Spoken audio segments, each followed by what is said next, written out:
अपनी जिम्मेदारी समझो। ए जी सुनते हैं, साक्षी आज फिर से कोचिंग से अंधेरा होने पर लौटी है। मुझे तो लगता है कि जरूर उसका कोई कांता की बात पूरी होने से पहले ही उसके पति महेश बोल पड़े, अब चुप भी करो। कल तक मिसिज कुलकर्णी की नंद के बारे में विष उगल रही थी और आज मैं मिसिस चंद्रा की बेटी के लिए ये मत भूलो कि ईश्वर ने तुम्हें भी एक बेटी दी है। कल को वो भी पढ़ने के लिए ट्यूशन जाएगी। आने में देर सवेर उसे भी हो सकती है। तब उसके लिए भी कोई ऐसी ही ओछी बातें करेगा तो तुम्हें कैसा लगेगा? हटो जी, मेरी नव्या ऐसी नहीं है। मैंने उसे अच्छे संस्कार दिए हैं। कहते हुए कांता बिस्तर पर फैले कपड़े समेटने लगी। कांता के पति बिजनेसमैन थे। अच्छी कमाई थी। उसके घर में अभी सुविधाएं थी उनका, जिसका उसे बहुत घमंड था। खाली समय में आसपास की महिलाओं के साथ बैठकर बयान करना और दूसरों के बच्चों की मीन मेख निकालना उनका स्वभाव था। मिसेस चंद्रा के पति बैंक में काम करते हैं। उनके सैनिक निधन हो जाने पर उन्हें बैंक में नौकरी मिल गई। कुछ समय बाद उनका दूसरे पर्च में ट्रांसफर हो गया तो वो 6 महीने से कांता के पड़ोस में रहती थी। उनकी बेटी साक्षी 12वीं कक्षा में पढ़ती थी। मैथ ट्यूशन से वापस आने में कभी कभी उसे देर हो जाती थी। उसकी जानकारी उन्हें थी।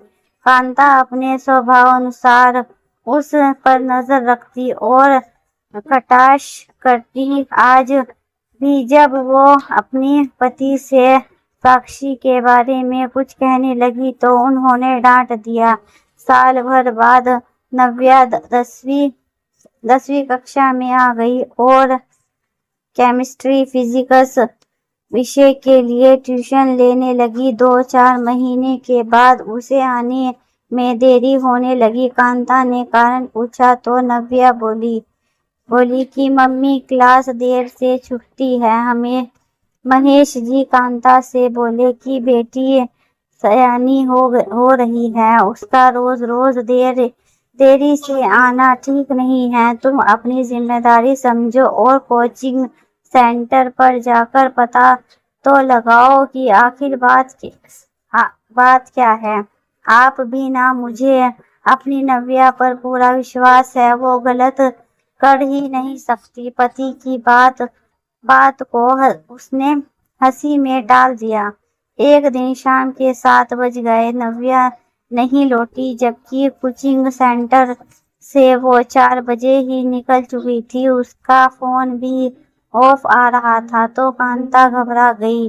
वो बेचैनी से घर के बाहर टहलने लगी। उसके पति पुलिस को फोन करने ही जा रहे थे कि तभी एक मोटरसाइकिल आकर रुकी, जिस पर नव्या एक लड़के की कमर में हाथ डालकर बैठी थी। कांता चकित रह गई। अपने गुस्से पर काबू रखते हुए बोली, कहाँ चली गई थी? तेरा फोन भी ऑफ आ रहा था। ये लड़का कौन है? बस मम्मी, आज निखिल का बर्थडे था, मैं उसके साथ जरा पार्टी में चली गई तो तुमने सवालों की बौछारें लगा दी। जमाना कहाँ से कहाँ पहुंच गया है और तुम चीखते हुए नव्या ने अपनी मम्मी पर खूब विषय उगले।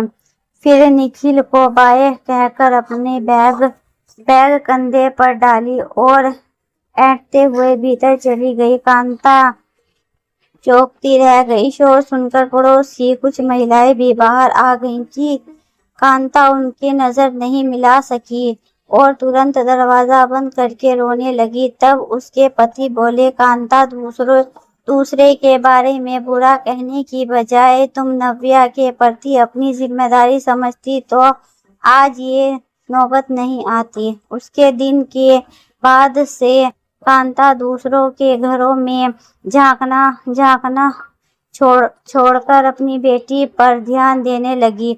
अगर आपको हमारी कहानी पसंद आई हो तो लाइक कीजिए, शेयर कीजिए, सब्सक्राइब कीजिए ऐसी ही दूसरी कहानी के लिए और हमारी सपोर्ट कीजिए।